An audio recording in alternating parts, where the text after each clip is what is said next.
goes down. We're crunching the numbers, calling the plays, talking all sports in a big time way. Yeah, yeah. Spreadsheet sports. Welcome back to Spreadsheet Sports. It is the Final Four edition. We're coming to an end here for the NCAA season. I don't regret any of the things that I've learned from this season. I was better this season than I was the previous season, so it's been a pretty good run. But before we get started, want to definitely thank you guys for coming to the show. And thank you for like, comment, sharing, and subscribing. The video is moving around and circulating, and I'm greatly appreciated.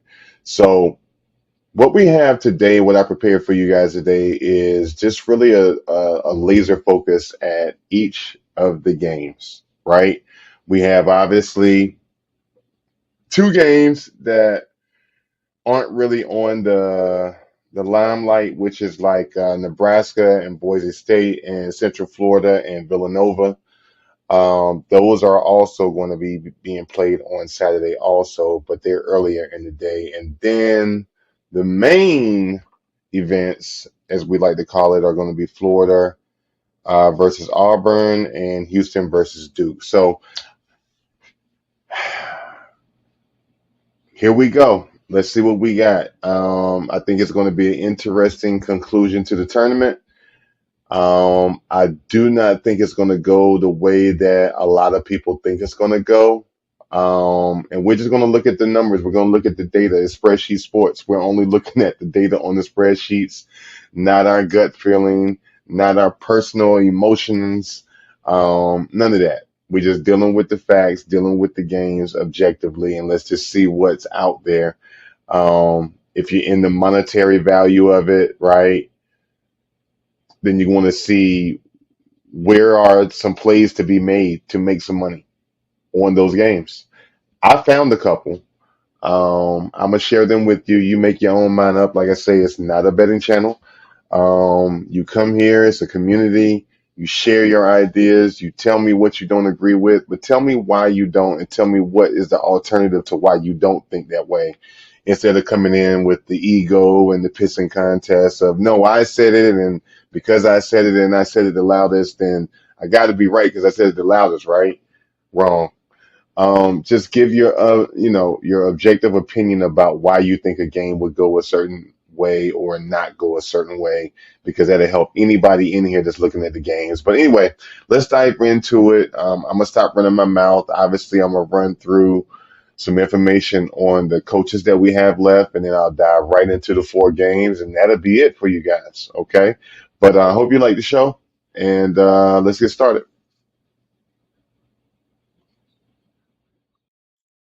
Our winners and our dogs, like they're starting to have a little bit of movement. Not a whole lot for the winners, but definitely for the dogs. Like the things that I'm identifying with them is um a multitude of things, right? Like what really sticks out to me the most when it comes to the winners is that right now the movement I'm seeing is really just dealing with like the win loss ratio on the road. Like those that win on the road better are winning, which makes sense. Everything else is the same, right? Everything else is the same. Like literally, the teams that are winning are doing 22 defensive rebounds or more. The teams that are winning are have an advantage of -2% or more on the difference on defensive rebounds of the two teams.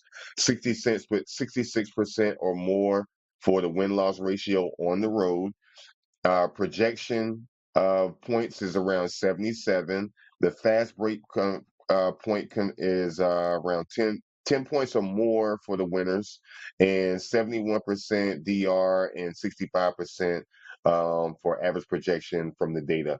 If you find any games or any teams that identify with those KPIs, those metrics, then more than likely they're going to have a great game and be your winner. Now, on the other side of that, what you see is the market trends for the dogs is definitely kind of a little bit all over the place, and it's a little bit more sporadic to the point that like even when you look at like what's doing better, the defensive rebound difference is what's really changing here. The demand for a dog to win has to be a team that can out rebound the other team on defense. If they're an underdog and they can come in and have that type of game plan, they have a chance to win. They also need to make sure that they are doing some other things like getting at least 23 defensive rebounds, at least 3% difference or better for the difference of defensive rebounds between them and the other team. They need to be at least going to score projectedly 73 points and at least 10 points on the fast break. And they need to be converting at least 44% of their fast breaks. If they can do that, then that clearly shows in this chart what the trends are for what your dogs are doing when it comes to how are they winning when they win. But here's the thing: we didn't have any dogs that won for the Sweet 16. But what we did have is we did have some dogs that did cover the plus spread. So this data from the last 2 days is for those individuals that covered the at least covered the plus spread because they did better than what the books thought that they would. So I still consider them a dog. So that's how I literally um, looked at that data. But the trend is the trend. It's moving in the way that it's moving. All you can really do is identify which way the wind is moving. You can't control the wind. The wind is just going to do what the wind does. But I always think this is interesting to look at, kind of like a nerd data, but I'm kind of nerdy at times, so that's cool. But this is what I got. Let me know if you guys, what you think about the market trends and if you think it even matters. But I do, and it seems to be consistent. When you break down the coaches that are going to be involved in the Final Four, it's a variety of different things going on. I mean, you got Kelvin Samuel, Bruce Pearl, John Shire, and Todd Golden, right, for Florida. And all of them are pretty good coaches. I mean, Kevin Samuel, I would say, is a number 4 coach um, in my own ranking. AI ranks him at number 4. Bruce Pearl, I rank at number 6. AI ranks him at number 6. Joan Shire, um, I'm ranking him at number 11. AI's ranking him at number 10. And for Todd Golden, I'm ranking him as a number 16 coach, and AI's ranking him as number 15. I mean, it's pretty straightforward. Kevin Samuel is obviously the last time he's been in the Sweet 16 or better was 2024. And here he is, right? He's been there 8 times. Bruce Pearl, he's been there 9 times. Last time he was there was 2008. John Shire, last time he was there was last year. So with that being said, he just has 1 appearance. Um, Todd Golden, not so much. No appearances. Um, I don't really like just going off the career wins because Kevin Samuel was close to 800. Bruce Pearl's a little bit over 700. John Shire's a little bit over 87 wins. And Todd Golden has 129 wins. So, I mean, if you're into that and ranking them based off of the wins, then yeah, I mean, this puts John down at the very bottom. But if you're putting it for appearances, then Bruce Pearl would be at the top. If you're doing it by tenure, then Kevin Samuel will be at the top because he's been in this game 38 years. So this depends on, how you're looking at it. I don't know. Some would argue that John doesn't deserve the respect that he gets because he had a really, really great Duke team and he hasn't had to go and be battle tested, right? Some would argue that. I'm not saying that. This is what some people would argue. Um, but I don't know. I mean, I think it's going to be definitely a chess game because as you look at these matchups, some of them are almost null and void when it comes to the talent. They're like the same teams playing against each other, which means that this is going to come down to the seniority in the class register and also and also going to be the seniority in the class register along with the um amount of wins that the team has and the coach that the team has. So with all of those things combined together is what's going to kind of give you the combined ranking. We'll talk a little bit more in depth on the combined ranking here. But that's what I got for the coaches. Performance wise, I would say that your rankings are going to be Duke, Florida, Auburn, Houston in that order for so many reasons. I mean, even if you look at the defense, Duke has a number 37 defense, Florida has a number 50 defense, Auburn has a number 94 defense, Houston has a number 73 defense, right? Um, at the beginning of the season, Lindy's had these particular teams ranked, and it had Lindy's at number 2, Florida was number 8, Auburn was number 2 in the SEC, and Houston was number 2 in the Big 12. So that's where they were at with that. My true team ranking of these teams right now, as it stands right now, is I'll say Duke is number 1, hands down. Um, Florida is number 7. Auburn is number 9, and Houston is number 54, which makes it quite interesting when you look at how things have unfolded to this point. Because I do have some people that are saying that Houston can win it all, and they're making a good argument. I got people that saying Duke can win it all. I got people saying that Auburn can win it all.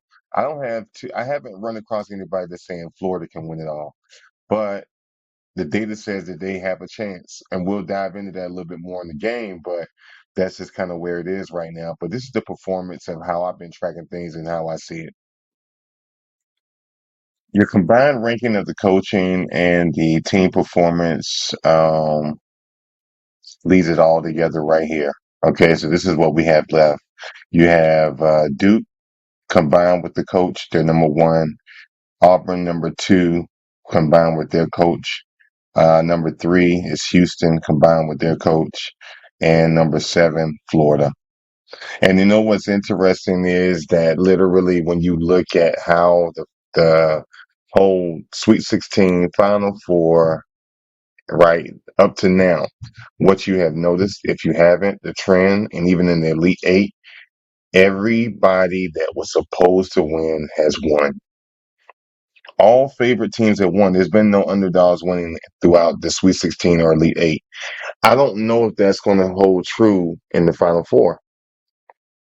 You'll see that in the matchups, right? In the matchups in the other videos that I have, you'll see how there's a level of competitiveness among these matchups that I'm not sure if we're going to see the favorite coming out on top this weekend. Maybe I might be wrong completely. That's cool, but uh, that's the order that I have them ranked. Feel free to argue about it, disagree. Let me know in the comments how you would rank them. There's no exact science to this. This is just how I see things objectively, from a variety of different categories, whether it's the fast break or the defense or the offense or the coaching or all of the above. But that's how I see everybody as it is right now. This Boise State and Nebraska game, um, I think it's going to have some entertainment value. Up front, I'll just tell you, I think Boise State is going to be your winner. I'll tell you why um, as I break this game apart. But I mean, we already see that like injuries are not going to be something that hurts Boise State. It's going to be something that it's not even really going to hurt Nebraska because the players that would be a problem with Nebraska, they're not even playing, so they don't have to really make up a lot of points. They're only losing 7 points with this Roley Wersher, who might be a game time decision. So I don't really see that being too big of an issue. When you really pull the game apart even more, you kind of have to skip over the last 3 game record because all of them had this last 3 game record. When it comes to their win-loss ratio on the road Warriors, I think that's still significant, right? In this case, Boise State is a better team on the road than Nebraska. When it comes to the leadership in the class roster, then Nebraska wins that. But then that pretty much is like if you're looking at like checking your boxes off, right? Nebraska and Boise State both are 1-1 as we stay right now, right? But then when you go into all the other categories, offensive points, defensive points, um, rebounds, assists, 3-point attempts, That's all in favor of Boise State, right? Now they're not dominating in that aspect. They just win it, and they're almost the same team playing against each other in that capacity. So we can technically still say at this point, Boise State is kind of your favorite a little bit more than Nebraska. Not blowing them out, but a little bit more because they're doing the same thing, right? When it comes to the 3-point percentages, they only beaten Boise State by 1%, and they both put up the same amount of 3 points in the game. So that's nothing phenomenal. They also taken about the same amount of shots, 58 to 56. So that's not phenomenal. I mean, it's going to be a razor thin margins in regards to what they do. I think ultimately what happens to determine this winner is going to be the upperclassmen and the discipline they bring and the consistency they bring to run that play that they've been running the last 3-4 years together, and the unity. Coaching is going to be a huge piece in this. The math and the data of it all says that um,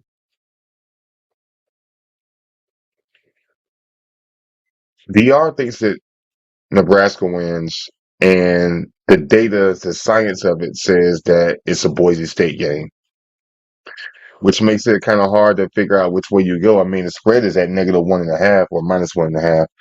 Um, so at -1.5, that means the books don't really know either, and they know it's a toss up. Do you take a chance on it? I say yes. Um, I would even say because the books think it's going to be a very tight game, I like it more so of choosing the team points individually. I would choose probably 65 to 70 points if that's out there for both teams or either individually. You can't go wrong because they're going to be competitive.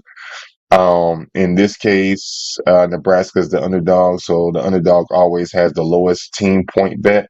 So try to see if you can get 65 to 70 for Nebraska. I like them to get 65 to 70 points. That would be a pretty good bet if they have it out there. Um, I wouldn't touch the spread on this game either way. I think you either go money line or nothing, or you go team point and maybe a player prop. If you have player props available in your area, you got Mr. Bryce Williams is going to get you about 20 points in this game. I think he's going to definitely do his thing as a guard. Tyson Degenhart, 18 points. He's a forward. The point guard runs the whole offense. So, like, with that being said, do I want to put I would probably, for Tyson, I would do more so of assists and rebounds than I would points. If I did points, I would probably do a combo of points with rebounds or points and assists or either points, assists, rebounds. If you go with anything on Tyson, I wouldn't just go points, period. And I would do Bryce Williams points or points and assists. That would be probably the best angles for these two gentlemen. But that's the way the game goes in regards to I see it. I mean, you can like pull it apart just a slight bit more in regards to looking at like what is the tempo of the game going to be like. When you look at the tempo of the game, uh, slow, slow tempo game, mainly because neither one of them do a lot of fast breaks and they don't convert a lot of fast breaks. Boise State is definitely coming in with a better defense, a much better defense, which is why I think they kind of shut down Nebraska. But with no fast break contribution and no fast break points that are minimal, like around 7 points, I really don't see this as your high scoring, fast paced game, but they definitely will get their points. 20 to 30 points at the half tells you if they're going to get to 65 to 70. And I think they're going to be 35 to 40 at half individually, maybe. Or at least Boise State will probably be somewhere around 40. Nebraska might be 30 to 40, 31, 32 ish. I don't know. You tell me in the comments what you think on this game, but I'm going to lean with Boise State on this for the win. I'm not going to go against the book and go for the underdog. I like Boise State. I just think they do a better job. The only thing that Boise State don't have, I think that they lose the battle in, is the upperclassmen. Half of their leadership is on their roster, though, upperclassmen. So they don't. It's not like they're coming in and you're young. They just don't have more upperclassmen in Nebraska. That's all I got on this game. Let's look at the others. Central Florida, Villanova. Two decent teams. I think we're going to have a nice entertainment value here if you guys are looking for a game to watch. This is a 4 o'clock game. Start at the very beginning of it. Let's pull it apart. Both teams suck on the road. Let's just say that out loud right now. Okay, they don't do well on the road. They both are pretty much identical with the amount of seniors and juniors that they have for leadership on the team. So let's cancel both of those things out, and now let's just only deal with the activity and the law of averages for this particular game. And it's kind of mix and match, right? Like the offensive points is going to be in Central Florida's wheelhouse, whereas the defensive points is in Villanova. Defense wins championships, right? Isn't that what they say? So with that being said, maybe Villanova can slow them down. Rebounds and assists are pretty much the same. It's just that on this grid is giving credit to Central Florida, but they're not too big of a difference. They both do about the same thing. Same thing goes with 3-point attempts. They do between 9 and 10 3-point attempts per game. It's just that Villanova does better with making theirs. So that might be the one thing that helps them pull away and pull away fast, which is why the spread is probably -2.5 versus the other game at -1.5. So when you look at that piece, I think the 3-pointer, if Villanova can get it up and running, because that's always a gamble, if they can get the 3-pointer up and running, then I think that we'll see Villanova pull away or at least have the leverage throughout the game and they can win. But with that being said, Central Florida actually takes more regular shots. So Central Florida is going to have more volume of attempts. At 42%, they just got to keep shooting. They have to keep shooting. Um, the other part that Central Florida has in their back pocket is going to be the fast break conversions. They convert more of the fast breaks than Villanova does, so 46%. If they can speed the game up, then there might be an advantage to them as well because they contribute 12 points just from fast breaks, whereas Villanova only contributes 6. So that's going to be huge. But like I said, Villanova has really good defense, and so good luck with trying to speed it up on a team that can kind of shut you down and keep things stuck in place. Um, Injuries, I don't see them being a big deal for this game. I mean, you do have Mr. Gavelyuk. I hope I pronounced his name correctly. Mr. Gavelyuk is guard, providing only 2 points, so he's just really a relief for their star. But also you got Mr. Eric Dixon, who is a forward, giving you 23 points, and that's saying something, right? Your point guard is moving the ball around a lot and literally allowing for the other player to shine. So your point guard is really like taking a general stance than just a production stance. For Central Florida, they have Mr. Keyshawn Hall, and he's giving you 19 points. He does turn the ball over slightly a little bit more than Eric Dixon, but both of these are forwards and they're the top scorers for the team, which means they both have guards that are moving the ball around more so than just scoring, but their guards do still score. The math of this says that you're looking at Villanova 59%, 56%, 53%. I mean, do you go against the math? Sometimes you do if there's factors that will scream out at you. But in this one, I'm not going against it, especially with the trend of these tournaments coming to an end. If you've been really, really watching them, you'll know that there has not been a lot of underdogs. And with that being a stated fact, I'm going to roll with Villanova. If I go with Villanova, it's going to be money line. Money line's at -145. That's a pretty good price. Adding on some team points with that or either total points. If I did total points, I would say I'm going over. I think this game is going to be mid-high scoring. I think you're going to at least get both teams 75 to 80 points. Nobody's going to give up all the way to the very end. Um, and even if it's 70 to 70, that's still 140. That means that it would be under if it's 70 to 7, 70 to 70. You know what? Scratch that. I would take the under on total points. Just because it's a championship, everybody's playing hard. Both teams get around 70 points. Let's stick the under on that one. Under 153. That's where I would go with this one. Um, and that's what I got with this game. I mean, let me know your thoughts on this one as well. But like I said, I'm Villanova money line, team points, and total points will be the way to go. I'm not really excited about this -2.5. Paying -105. Okay, I mean it's paying decent, but I still don't like it. I think because this is tournaments, because we're in tournament status, I don't like blowouts anymore, or I don't like a margin anymore. I like it coming down to the very end of the wire, probably buzzer beaters, overtime. I'm just not. I'm not messing with spreads unless it's a plus spread, trying to see if the team actually can compete and not get beat by that much. That's the only way I'm entertaining the spread, but that's what I'm looking at for this game.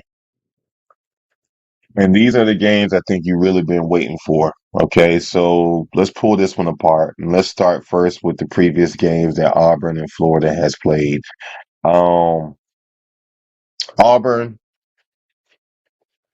they put up a really good game, a really good fight. I am worried about Broom. He's showing some injury, hurt status type thing going on. I mean, when you really look at how he performed in the game, it was great.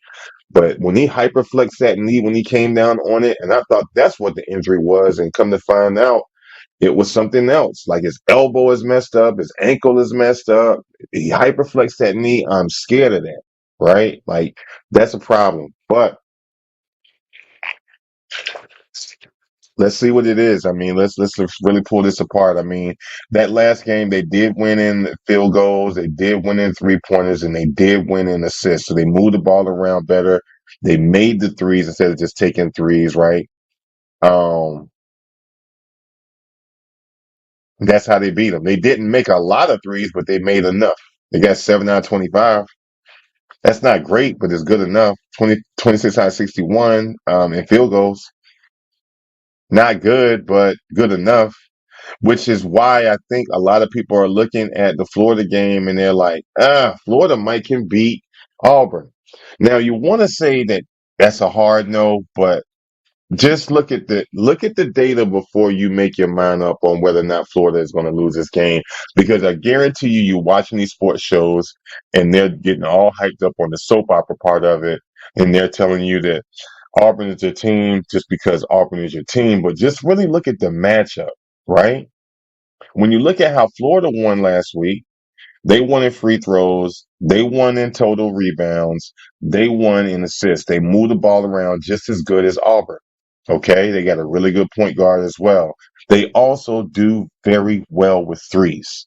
It just doesn't show up here in their most previous game, but if you've been watching them throughout the season, they do pretty good with threes. If they get that 3-pointer game going, Auburn's going to have a problem. It's going to be a huge challenge for them if that's the case. But even when you pull the game apart even more, both of the teams went very well on the road, so that's not an issue. Um, Auburn's only edge that they really have is that they have a higher percentage of upperclassmen, and Florida has a lower percentage of upperclassmen. You need some help? So when you look at the upperclassmen, and maybe that is going to be the edge, the final edge that Auburn has, take it all with you. And when you pull apart the performance, right, the performance matchups, you got Florida, which is a number 3 offensive team, versus Auburn's 85 ranked defense. Okay, that's that. But let's not forget the combined rank. Auburn is the number 2 team combined with their coaching and performance against a Florida that's a number 17. And on top of that, all of the better teams have been winning. So I'm already still leaning towards Auburn along with everybody else just because of those things. I'm trying to check off the boxes to make sure I'm not missing anything. Okay. Florida, better offense, better on rebounds, better on threes. Not a whole lot better, but better. They take more, they make the same percentage. They take more regular shots, but they don't have as much efficiency, right? Let's pull it back even further. Florida has got to speed this game up. They convert 76% of their fast break conversions. Okay. If they can get the ball off of their defensive rebounds and they give you about 20 plus defensive rebounds a game, just the defensive rebounds, right? With that being said, they get 22 defensive rebounds or more and they convert 76 of them and can get that 17 to 20 points just off of fast breaks. Florida has got something. If they can get the fast break going and balance it off with threes on some half court play, Florida is going to give Auburn a problem, especially with Auburn dealing with this injury that they have because they're only converting 44% of their fast breaks and they're only giving you 10 points on fast break conversions. So Auburn's thing is really going to be their defense and this Broom gentleman. And I'm still, like I said, I'm worried unless he got a whole lot of therapy and a whole lot of conditioning to work out the kinks. He was moving that arm pretty slow in that last game, and he was limping a little bit. I mean, he was taking it on the chin, and you got to respect it, right? He was just being tough because you have to be as a leader on his team. He was leading by example. However, I don't know if it's going to be good enough for a whole game. And even if they make it through this game with him playing hurt, and if they do win, and if they do see Duke or Houston, we're going to talk about that game in a minute. I didn't say just that they're going to if they see Duke because you're going to see Houston possibly has a chance to win too. But with that being said, I don't know. I mean, Bruce Pearl versus Todd Goldman. I mean, interesting mix up, right? Um, a 33-year vet versus a 6-year vet, right? Somebody that's been to this game 9 times versus um somebody who hasn't. I mean, that leans into Bruce Pearl. I mean, that leans into Auburn's wheelhouse as well. I can't go against Auburn. I'm glad they're paying plus cheese on it. I know why the book is thinking twice about it. I just can't turn my head away from this game and go against Auburn. I see where Florida can beat them. I see it. I'm not sold that they will, but I see where they can. It's got to be the threes and it has to be fast paced. If you really are like concerned about this game and you're on the betting side, I would take the spread at the half. Take first half spread, leaning towards Auburn, and then don't bet on the whole game for the money line. That would probably be nice in regards to an insurance policy. Hell, take the 2.5 on the spread um, if you like that route. But either way, it's going to definitely be a great game for entertainment value. I think everybody's going to enjoy this game. It's definitely going to be a battle in the trenches. I really hope that Broom is healthy because I want to see a really, really good game. I don't have a dog in this fight. I'm not pro Auburn or pro Florida or pro anybody at this point. BYU was my horse. They've been out, but I like Auburn. I like Auburn for the money line, spread, team points. If I had to do total points for this game, I say under. I think both teams are going to keep each other down. Um, on defense, there's going to be some mistakes, turnovers, fouls, all types of stuff down to the wire. I'm going with Auburn. This is the thriller in the Manila. Houston versus Duke. What do you do with this game? Let's just deal with the first part. On the road versus at home, they're the same. Forget about it. Um, class leadership on the roster, seniors and juniors, both of them about the same, but Houston wins it from a technicality. Duke is the better ranked team, like along with the coaches. But if you just pull the coaches out, Houston has a better coach. Only because Duke's coach is just like new to the scene. That doesn't mean that he's not drawing up the X's and O's and like calling the shots and really holding his team together. He clearly is. On top of having a really great team. I mean, that's just what they're dealing with. But interesting game. Highly interesting game. Um, what does Houston have to do to win this game? Houston is going to have to literally keep the game fast paced because they got these 2 7-footers. And if Houston can't do fast pace, like fast breaks to try to rush to the paint for layups, easy shots, they're going to have to incorporate the three. Um, that's going to be where they can try to win this game, right? If they don't do that or make an attempt to do that, then it's going to be tough. They have a great defense in Houston, though, but Duke has a better fast break conversion. Like, not to mention there's Cooper Flag, not to mention it's the 2 7-footers, right? Not to mention they do really great and convert 57% of their fast breaks. Like, they do everything right and they do things so much at a high level. Even when you look at how they did in their last games, right? Duke in their last game last week, they won the field goal um, race. They won the free throw race. They won the assist race, and they won the total rebound race. So that's you can't argue with that. But at the same time, we thought Houston was like holding on and hanging on by a limb, but then they turned around and they outperformed as well.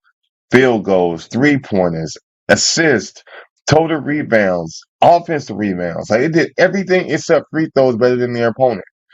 I don't know if that's going to be the same matchup and outcome that they have from this game, but with that being said, they shot threes better than Duke did last week. Will Duke do that? Cooper Flag showed us a slight bit of struggle last week. Slight. Not taking anything away from him. He is that guy, right?